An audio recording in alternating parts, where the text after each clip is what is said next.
வெங்காயமும் கேப்சிகமும் இருக்கா, இது மாதிரி கிரேவி செஞ்சு பாருங்கள். டாப் கிளாஸாக இருக்கும். சப்பாத்தி பூரிக்கு சூப்பரான காம்பினேஷனாக இருக்கும்.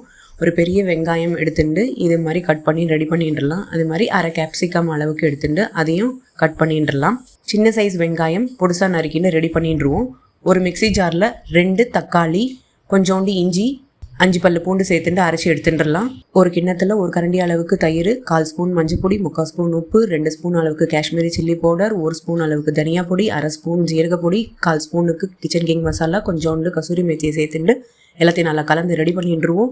அடுப்பில் பேன் வச்சுட்டு 1 டேபிள் ஸ்பூன் அளவுக்கு எண்ணெயை விட்டுண்டு வெங்காயம் கேப்சிகமும் சேர்த்துட்டு 2 நிமிஷம் மீடியம் ஃப்ளேமில் வதக்கி எடுத்துட்டுலாம்.